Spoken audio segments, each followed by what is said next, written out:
आइए सीधे बात पर आते हैं। डिजिटल दुनिया की इस भीड़ में किसी का भी ध्यान खींचना अपने आप में एक बहुत बड़ा काम है।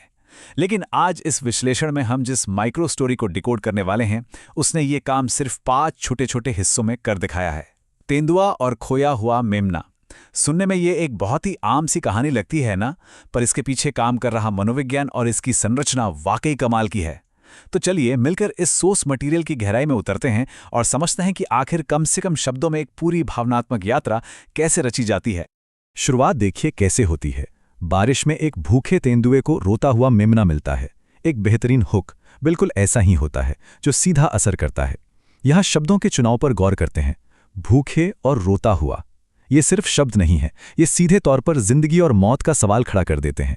एक तरफ शिकारी की तेज भूख है और दूसरी तरफ एक मासूम शिकार की बेबसी।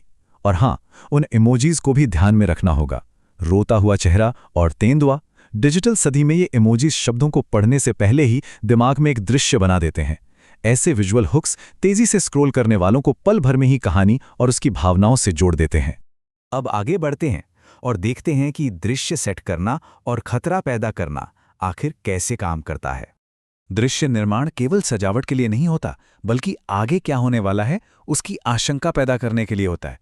आइए इन 4 चरणों को समझते हैं। पहले चरण में तूफान के बीच कांपता हुआ एक नन्हा मेमना है। ये विजुअल एकदम से कमजोरी और नाजुक हालात को स्थापित करता है।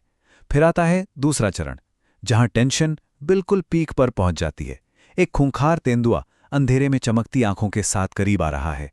यहां दिमाग खुद ब खुद एक भयानक अंत सोचने लगता है। लेकिन फिर तीसरे चरण में कहानी का सुर एकदम नरम पड़ जाता है। तेंदुआ बहुत ही आराम से उस मेमने को उठाता है। और चौथे चरण में तो कमाल ही हो जाता है। वो उसे एक सूखी गुफा में ले जाकर अपनी पूंछ से गर्म रख रहा है। एक गहरे तनाव से लेकर शांति तक का ये पूरा सफर बहुत ही सटीकता से तय किया गया है।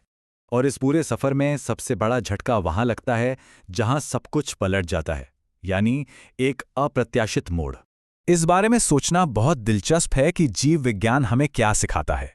एक भूखा शिकारी और सामने कमजोर शिकार। नतीजा क्या होगा ये सबको पता है। हमारी स्वाभाविक उम्मीदें एक हिंसक अंत की ओर ही इशारा करती हैं। यहां भाग यानी सेटअप में पूरी तरह से डर पैदा किया गया है। खूंखार तेंदुआ करीब आता है। लेकिन फिर आता है कहानी का सबसे जरूरी हिस्सा, हमला करने के बजाय।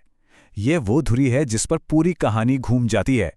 भाग ब हमारी जैविक उम्मीदों को पूरी तरह से तोड़ते हुए खतरे को कोमलता में बदल देता है।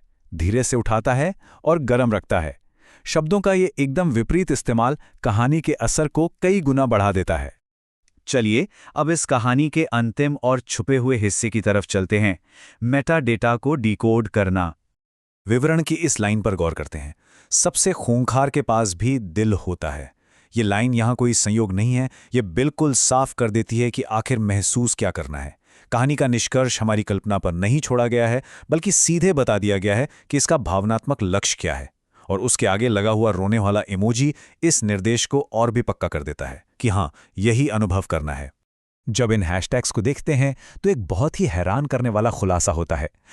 #सेव, #लीपर्ड, #बेबी और #एनिमल, ये सब तो कहानी के विषय को दर्शाते हैं। लेकिन सबसे पहला टैग देखिए, #AI। ये एक शब्द पूरे नजरिए को बदल देता है। मतलब इस करुणा और दिल को छू लेने वाली कहानी की कल्पना किसी इंसान ने नहीं, बल्कि आर्टिफिशियल इंटेलिजेंस यानी AI ने की है। ये आधुनिक डिजिटल कहानी कहने की कला का एक बहुत बड़ा सच है। ये दिखाता है कि कैसे AI अब केवल जानकारी नहीं दे रहा, बल्कि मानवीय भावनाओं और सहानुभूति के तारों को भी बहुत चतुराई से छेड़ रहा है। ये पूरी चर्चा एक बहुत ही गहरे सवाल के साथ हमें छोड़ जाती है। अगर AI ये कल्पना कर सकता है कि सबसे खूंखार के पास भी दिल होता है, तो ये हमारी कहानियों की चाहत के बारे में क्या कहता है? एक मशीन जिसके पास खुद की कोई भावनाएं नहीं है, वो ये समझ चुकी है कि इंसान करुणा और दया देखना चाहते हैं। ये शायद AI के बारे में कम और इंसान के रूप में हमारी बुनियादी ज़रूरतों के बारे में ज़्यादा बताता है। हम ऐसी कहानियों के भूखे हैं जहां क्रूरता भी कोमलता में बदल सकती है। ये इस बात का प्रमाण है कि माध्यम चाहे कोई भी हो, तकनीक कोई भी हो, एक बेहतरीन कहानी हमेशा हमारे सबसे गहरे मानवीय पहलुओं को ही छूती है।